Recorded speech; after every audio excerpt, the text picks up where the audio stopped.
Katanya kagak ada hal yang lebih bikin patah hati buat fans anime daripada pas tahu kalau anime favorit mereka bakal dijadiin live action. Bertahun-tahun para fans anime harus kuat-kuatan ngadepin anime kesayangan mereka diubah jadi live action yang cringe abis. Sampai bikin ceritanya kerasa terlalu nyakitin buat ditonton.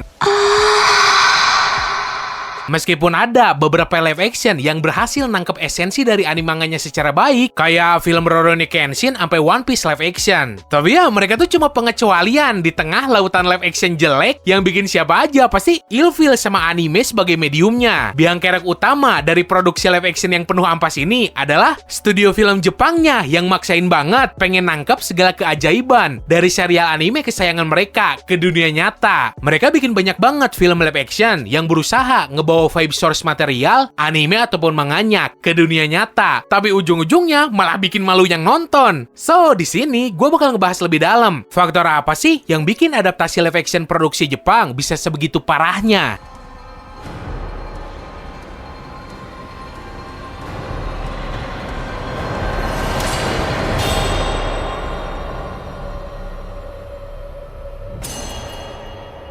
Masalah utama dari adaptasi live action Jepang adalah mereka sering banget kagak ngerti esensi dari sebuah adaptasi live action. Katakanlah, lu ngadaptasi manga atau anime. Meskipun pengen tetap patuh dan setia sama cerita asli dan karakternya, seenggaknya lu kudu ubah beberapa aspek dari sumber materi tadi, biar cocok sama medium film, yang pemerannya aja manusia asli. Produser film Jepang kayaknya kagak paham sama sekali soal itu. Mereka ngotot banget pengen ngereka ulang visual sampai lelucon dari anime ataupun manganya, supaya jadi sesama mungkin, tanpa sadar kalau itu tuh kagak bakal bisa jalan di live action. Mau contoh, lu tonton aja live action Gintama. Buat sebagian orang, live action ini tuh katanya jadi salah satu live action terbaik. Tapi pas gua tonton, ya malah cringe anjir. Apalagi pas adegan komedinya, ekspresi para pemainnya tuh overreact banget dan terkesan maksain pengen mirip sama anime aslinya. Padahal menurut gua live action Gintama tuh dari segi cerita, CGI, visual, sampai adegan pertarungannya, gua akuin bagus. Yang bikin unbearable to watch, ya adegan komedi cringe-nya.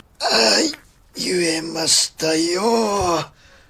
Miso kawatten jan. Kao patsun patsun da yo. Are? 気に入ってくれたのかな? Contoh lain, kita ambil adaptasi live action Full Metal Alchemist yang rilis tahun 2017.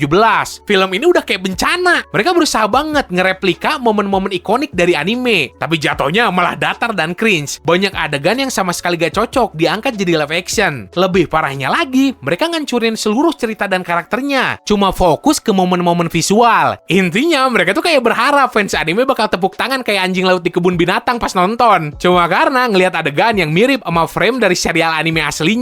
Kagak ada yang masuk akal lah, karakternya juga dangkal banget. Tapi ya seenggaknya si Ed masih bisa bikin muka lucu kayak di anime. Dan entah gimana caranya, live action seampas ini malah dapat sequel. Dan ajaibnya lagi, mereka berhasil ngulangin kesalahan yang sama kayak di film pertamanya.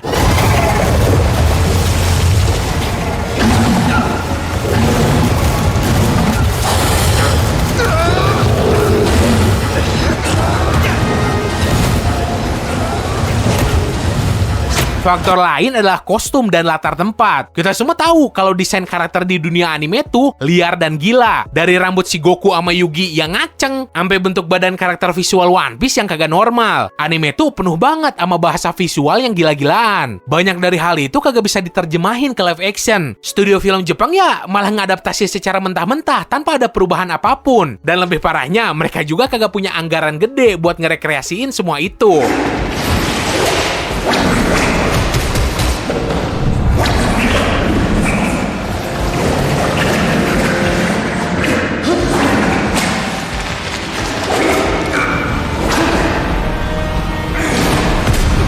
Banyak film Jepang yang produksinya kelihatan murah banget. Oke lah, mereka emang kagak punya sumber daya finansial kayak produksi Hollywood. Tapi pasti ada cara lain lah supaya filmnya jadi layak tonton. Masalahnya, mereka berusaha banget bikin semuanya akurat sama anime. Tapi malah pakai wig murah, kostum jelek, dan set yang absurd. Hasilnya, filmnya jadi lebih mirip acara Comic-Con yang isinya kang cosplay doang. Bukan personifikasi karakter asli dari cerita itu sendiri. Keampasan ini nimpa live action Oshinoko. Belum juga rilis, tapi udah banyak yang menghujat. Gara-gara dinilai dari visual artnya, orang Jepang sendiri nganggep kalau live action ini tuh lebih mirip produksi film bokep ketimbang film beneran. Karena kostum mereka terlalu kelihatan murah, dimirip-miripin banget sama anime aslinya. Yang kalau diadaptasi ke dunia nyata malah kelihatan corny banget. カズル君はタイプですよ。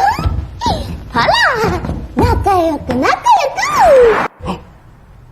Selain itu, ada faktor buruk di mana live action Jepang sering banget make aktor atau aktris yang kagak bisa acting. Hal ini biasanya karena di belakang layar banyak agensi talent yang pengen nge-leach karya live action ini buat ngangkat pamor talent mereka yang padahal mereka tuh kagak punya background acting sama sekali. Alhasil jadi kelihatan banget amatirnya. Mana naskahnya ampas, ditambah actingnya kayak gitu. Jelas lah, sampai sekarang kagak ada live action produksi Jepang yang bikin fans anime puas. Di banyak film adaptasi ini, mereka cuma pengen nyari aktor yang ganteng atau cantik dan mirip sama karakternya, tapi kagak peduli bisa acting atau kagak. Ini bikin banyak filmnya jadi kaku dan actingnya malah bikin malu. Apalagi pas mereka maksa aktornya buat jadi lucu kayak anime. Nah, disitulah kita masuk neraka cringe. Kebanyakan aktor yang main di film-film ini bahkan bukan aktor beneran, tapi model. Mereka dikasih peran yang sulit dan jelas gagal total. Di layar mereka kaku banget, sampai ngerusak filmnya berkali-kali lipat. Kadang kalau kostumnya jelek tapi actingnya bagus, filmnya masih bisa diselamatin. Tapi kalau kostumnya jelek dan aktingnya parah, ya udah tragis banget.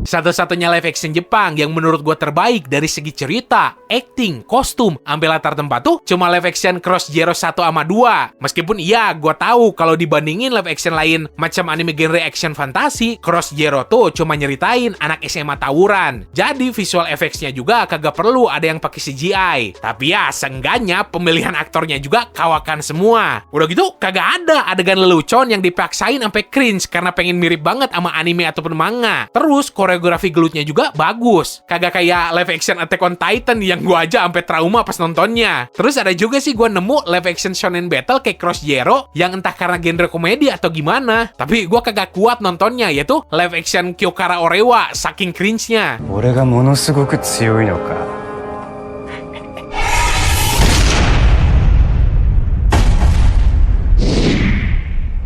三橋選手、見事な着地です。いかがでしたか？今の着地は。 Meskipun semua orang setuju kalau ngadaptasi anime jadi film tuh sering berakhir buruk, ada beberapa contoh di mana adaptasi live action dari media fiksi kayak animasi ataupun komik bisa berhasil. Biarpun ya semua itu tergantung tim kreatif yang ngerjain film atau serialnya. Cuma beberapa tahun belakangan, drama Korea justru malah sukses besar ngadaptasi manhwa atau animasi mereka jadi live action. Sementara adaptasi anime Jepang susah banget buat dinikmatin. Justru film sama serial Korea berhasil bikin hasil yang jauh lebih bagus dibanding ini. Menurut gua sih, kenapa adaptasian drakor tuh jauh lebih bagus? Itu tuh karena mereka milih cerita yang skalanya lebih kecil dan fokus, plus anggarannya lebih serius, dan proses pembuatannya juga paling bentar, bisa sampai 1 tahun. Makanya banyak banget drama Korea bagus dan layak tonton, padahal hasil adaptasian dari manhwa atau webtoon.